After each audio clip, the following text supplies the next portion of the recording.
These are two quality candidates, and we're going to have a tough decision to make as far as the path forward. But I appreciate your time and your effort, and I greatly appreciate them coming and trying to be part of our city. Palm Coast Mayor Mike Norris returned to the City Council dais yesterday, a couple of days after the council voted to censure him for charter violations during a meeting he did not attend. Early yesterday morning, Norris held his scheduled one-on-one interviews with city manager finalists Richard Hoff and Paul Trombino in the City Hall parking lot. Other council members also conducted individual interviews with the candidates indoors. The interviews were part of the city's final selection process, overseen by recruitment firm SGR. Norris joined the full council later that afternoon for the public interview session with both candidates. Candidate Richard Hoff said that he is committed to building trust with both the city council and municipal staff. The transitional first year in city management is a chance to set expectations and demonstrate steady, responsive leadership, and I intend to build trust quickly with both the council and our staff through clear communication, disciplined follow-through, and transparency. Establishing this foundation will be essential as we shape our first municipal budget together, one that reflects the council's priorities and addresses community needs and aligns spending with outcomes. I'll also focus on delivering a few early, visible improvements. These will help us build internal momentum while signaling to the public that we are listening and responsive. At the same time, I recognize that I'll be learning the nuances of Palm Coast politics and the organizational culture, navigating different communication styles, responding to competing priorities, and balancing short-term issues with long-term strategies are common early year challenges. But they are also opportunities to lead with discipline and empathy. Candidate Paul Trombino said that as city manager, one of his primary focuses would be promoting sustainable growth. Palm Coast has and is currently growing rapidly. Growth at times can bring fear as it is change. Collaboration, transparency, and robust dialogue are critical to growth planning. The opportunity for growth brings the potential to impact demographics in the community. The city's median age is about 50.8, while Florida's median age is about 42.6. The city-county school system ranks in the top 30% in Florida and has an A rating. Schools are a key metric for potential businesses bringing jobs and young families. I often heard while watching numerous council meetings the news and reporting about wastewater challenges in the community, which are very important. Though, in my experience, every city's critical building block is a high-quality education system and affordable, high-quality childcare choices. It appears, based on my research to date, you have both in Palm Coast. The Palm Coast City Council will hold a special meeting Tuesday, April 29th at 6 p.m. to discuss the selection with a final decision on the new city manager possibly being made.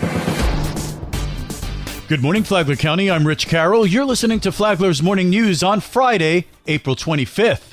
All of the tradition of selecting a new pope has begun now that Pope Francis has passed away. Father Rob Trujillo, parochial vicar at St. Elizabeth Ann Seton Catholic Church in Palm Coast, has those details. A period of mourning is underway in the Vatican as the funeral for Pope Francis will take place soon, and then the formal process of choosing a successor will begin that will include the secrecy of the conclave. So it's a complete secrecy. The cardinals are those who elect the pope. He would have to eventually be a priest. And so that's the interesting about electing a pope, that it doesn't necessarily have to be a priest when he's elected. But when he becomes pope, he'd have to be ordained a priest. While the selection process can typically take 2 to 3 weeks, the timing can be longer if the cardinals struggle for overall agreement. It's a majority vote, and once he receives that vote, he's elected, then he chooses a name. Usually it's a saint's name. Once a new pope is voted in, the chimney of the Vatican rooftop will be lit ceremoniously after each voting session. Once selected, white smoke will rise from the smokestack. For Flagler's Local Morning News, I'm Karen Johnson. This local news is a service of Flagler County's Toyota dealer, Beaver Toyota US 1 St. Augustine, here to wow you.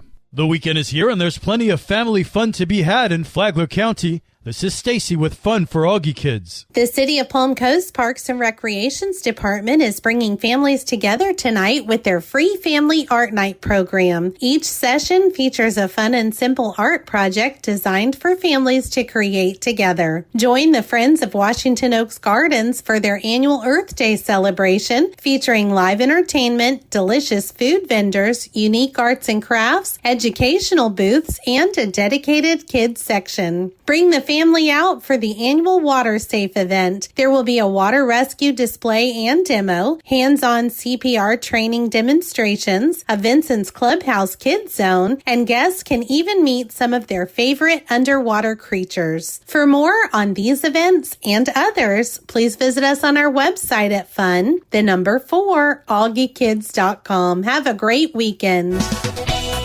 And now you're up to date on Flagler's Morning News. I'm Rich Carroll.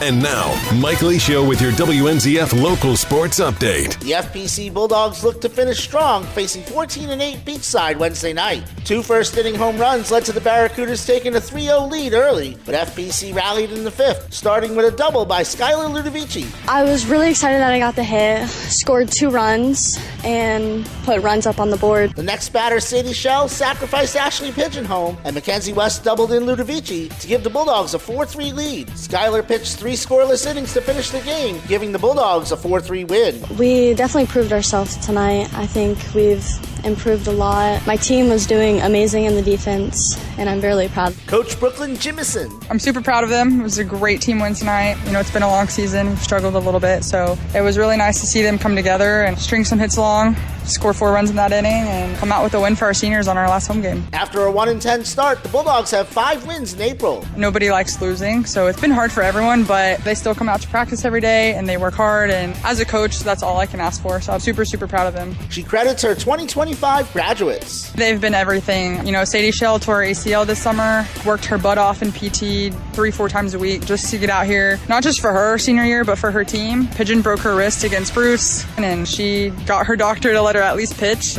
Skylar's been huge to us on the mound, and our seniors have really just been the heart of our team this year. Senior Sadie Shell on battling back. Being able to finally touch that field and just be able to get myself going back in the right direction has been absolutely amazing, and being able to do it with this great group of girls behind me has been just outstanding. Hear my full interview with Sadie on tomorrow's Rich and Mike Sports Show, 7:30 a.m. right here and always on the Flagler Radio app. After a 1-0 win against West Nassau Tuesday, Matanzas finishes 19-1. Leah Stevens fan 15. Tune in Monday for district schedules. FPC wrestling coach David Bossardette has stepped down after 3 seasons. His ladies won the 2024 team state title, and during his career, 4 individuals won state. He was voted Florida High School Coach of the Year this spring.